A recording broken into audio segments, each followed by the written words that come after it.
దశరథ మహారాజు గారు లేక లేక లేక లేక సంతానం కలగలేదని బెంగ పెట్టుకుని అశ్వమేధయాగం చేసి తత్పాపాన్ని పోగొట్టుకుని పుత్రకామేష్టి చేస్తే యజ్ఞపురుషుడు ఆవిర్భవించి ప్రసాదాన్ని ఇస్తే ఆ పాయసాన్ని అనురూపలైనటువంటి తన భార్యలు స్వీకరిస్తే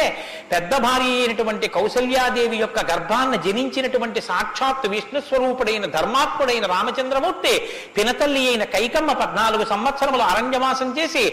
రాజ్యాభిషేకాన్ని విడిచిపెట్టుకోవాలి రామచంద్రమూర్తిని 2 వరములు రాత్రికి రాత్రి దశరథ మహారాజు గారిని అడ్డుపెట్టి నిగ్రహిస్తే తండ్రిని సత్యవాక్యమునందు నిలబెట్టడం కోసమని రామచంద్రమూర్తి రాజ్యాన్ని పరిత్యజించి నారవస్త్రాలు కట్టుకుని చెప్పులు కూడా విడిచిపెట్టి మహానుభావుడు అరణ్యానికి బయలుదేరి వెళ్ళిపోతున్నారు. ఆ వెళ్ళిపోతున్నటువంటి సమయంలో సీతమ్మ తల్లి కష్టసుఖాల్లో నీతో కలిసి ఉంటాను తప్ప నేను అంతఃపురంలో ఉండను అని చెప్పి రామచంద్రమూర్తితో కలిసి అరణ్యవాసానికి బయలుదేరింది. సోదరుడైనటువంటి లక్ష్మణుడు కూడా రామచంద్రమూర్తితో బయలుదేరాడు. ముగ్గురు అరణ్యవాసం చేస్తున్నటువంటి సమయంలో చిత్రకూట పర్వతం మీద ఉండగా తనకి రాజ్యం కావాలని భరతుడు కోరకపోయినా తల్లి వరం చేత రాజ్యాన్ని పొందడానికి అర్హుడైన భరతుడు మేనమావ గారి ఇంటి నుంచి తిరిగి వచ్చేసరికి దశరథ మహారాజు గారు ప్రాణాలు విడిచిపెడితే నాకు ఈ రాజ్యం వద్దని భరతుడు శత్రుఘ్నుడితో వశిష్ఠుడితో తల్లులతో కలిసి చిత్రకూట పర్వతం దగ్గరికి వెళ్ళి అన్నా రామా నాకొద్దు ఈ రాజ్యం నువ్వే తీసేసుకోమని ఎంత నిగ్రహించినా ధర్మాత్ముడు సత్యవాక్య పరిపాలకుడైనటువంటి రామచంద్రమూర్తి నా తండ్రిని సత్యంలో నిలబెట్టడం కోసం నేను ఈ వనవాసానికి వచ్చాను తప్ప నాకు ఈ రాజ్యం అక్కర్లేదని స్వీకరించడం మానేసి తన పాదుకలను తీసుకెళ్లి భరతుడికి ఇస్తే భరతుడు పాదుకలను పట్టుకుని నందిగ్రామానికి వచ్చి సింహాసనం మీద పెట్టి రాజ్యం చేస్తుంటే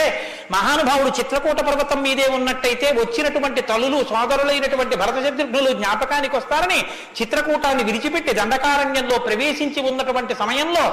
అక్కడ ఉన్నటువంటి రాక్షసులలో ఒకటి అయినటువంటి శూర్పణక వచ్చి రాముడి చేత ముకుచెవులు కోయబడితే ఆ శూర్పణక చేత ప్రేరేపింపబడిన కరదూషణాదులు త్రిశిరస్సు అనేటటువంటి 14,000 మంది రాక్షసులు రాముడి మీద దండెత్తి వస్తే తృణప్రాయంగా 14,000 మందిని నిగ్రహించినటువంటి రామచంద్రమూర్తి యొక్క పరాక్రమాన్ని శూర్పణక వల్ల తెలుసుకున్నటువంటి రావణాసురుడు అసూయతో సీతమ్మ తల్లి మీద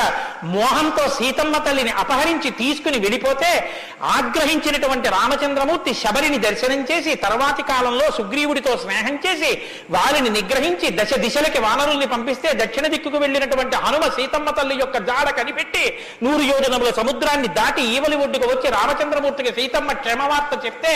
రామచంద్రమూర్తి నీరుని యొక్క సహకారంతో సముద్రానికి సేతువు కట్టి సముద్రాన్ని దాటి ఆవలి ఒడ్డుకు వెళ్లి లంకారాజ్యంలో వానర సహకారంతో రావణ కుంభకర్ణాది వీరులను నిగ్రహించి తిరిగి మళ్ళీ అయోధ్య పట్టణానికి వచ్చి పట్టాభిషిక్తుడై 11,000 సంవత్సరములు ఈ రాజ్యాన్ని పరిపాలన చేసి రామరాజ్యం ఇలా ఉంటుంది అని చెప్పి లోకానికి చాటి చెప్పిన వాడయ్యా రామచంద్రమూర్తి అంటే